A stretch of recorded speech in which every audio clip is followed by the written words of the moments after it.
Involves reading, writing, and expression, and studies have shown that it's one of the most important skill sets for a child to have when they graduate high school. And today's Page Turners, a look at helping make sure older children have what they need to be successful. Dr. Pat Braun with the Illinois Reading Council and a professor at Benedictine University here with some great advice. So, Dr. Braun, we're focusing on children ages like 6th grade through high school at this point. How do their reading needs differ than, say, younger children? Well, as the children get older, they get more secretive. They don't do everything in front of their parents and guardians that they did when they were little. Sure. So you have to sort of make sure there's books around for them. They definitely need books and printed material around the house. They might read on their iPads or their other devices. That's okay. Although parents should be probably watching and monitoring. Well, I know when we've had librarians in before, Yes. like there are new, like manga. Yes. Graphic novels. Those things are becoming really popular. Those are okay, right? They're fantastic. Every book has words in it, and that's what we're looking for. Okay. Words, ideas, vocabulary, and sentence structure. Are there signs that a young person might be having troubles or struggling with reading? There are definite signs. Number one, the struggler won't read. So no matter what you put in front of him or her, she'll say, no, I don't like that. Okay. So that's one. Another thing is grades will go down. There's hardly a class that you can take where you don't have to do some reading. And then when the teachers are sending home books to read at night for 10 to 20 minutes, often students are asked to do that, the student will read the book. They'll bring a book home, they'll write it down in their log, they'll give it to the parents to sign, but they won't read the book. Sure. Well, and I can speak from personal experience. I'm a slow reader, even now, even taking graduate level classes. Like it's hard. Takes time. And yeah, and it takes that practice. So you kind of have to get into that too. Right. So, okay, so let's say my child isn't wanting to read or is kind of shying away from that sort of thing. Is it appropriate for me as the parent to intercede? Or do I have to go to the teacher? How do you work that? I think parents definitely need to do something. Parents and guardians need to find out what is it that the child is interested in and then find books on that topic. Or, you mentioned librarians. Take them to the library. Librarians are fantastic at finding the right book for the kid. And then the teachers are also good at that. I definitely think that you should talk to the teachers if you notice something about your child that maybe the teacher hasn't noticed. Well, and you were in the classroom for 40 years, so I'm sure you had plenty of experiences. I did. I once had a parent call me and she said, my son is in tears over his project. And I'm going, really? He's one of my better students. Well, he doesn't understand. Could you do something for him?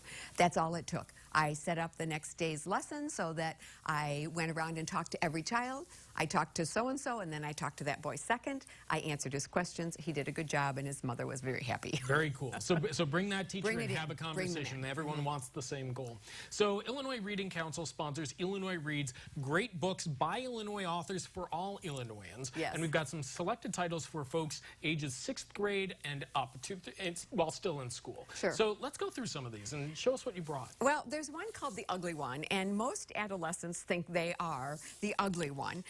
And so this book is all about identity and sibling rivalry, because your sibling, you might, think you're better than him or her, worse than him or her. So there's definitely sibling rivalry here, and the relationship between a mother and a daughter.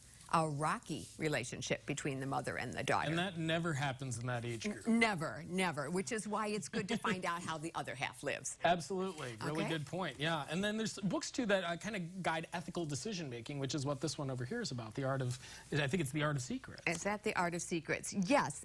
In this particular case, there's a very poor family that suddenly gets put into a house because their house burns down. So they find a piece of artwork that is extremely valuable. Now, the question is, the ethical question is, who should get the money from the artwork? The family who moved into the house where the piece of art existed, or should the children at the school who figured out it was a valuable piece of art, should they get the money, or should the children, the school, or the family, who should get the money? Interesting. So it goes through a couple of decision-making processes. Sure. So tell me about some of these other books. Well, let's see. We'll come back to that one. We'll come back to that one, because this one is talking about ethical decisions and history.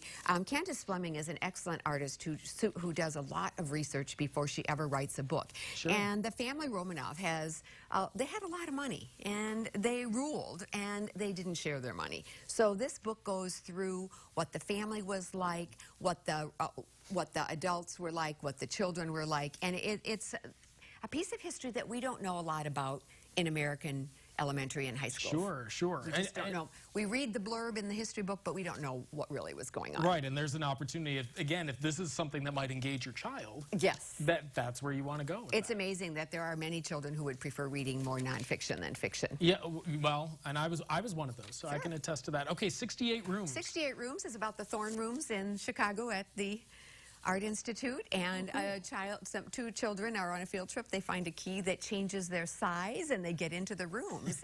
And you could stop the book right there, but the author goes on to look at what happens if you interact with somebody from the past. Will you influence the future? Sure. So there are some questions that are dealt with in the book. on Excellent. that. And then lastly, 33 Minutes. And in 33 minutes, these two boys are really good friends in grade school.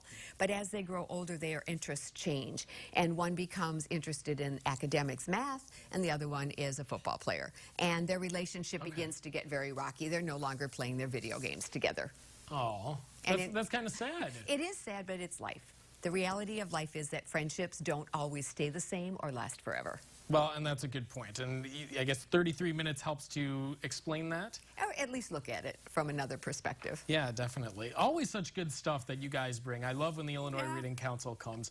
These are just 5 of the books that are on their incredible list.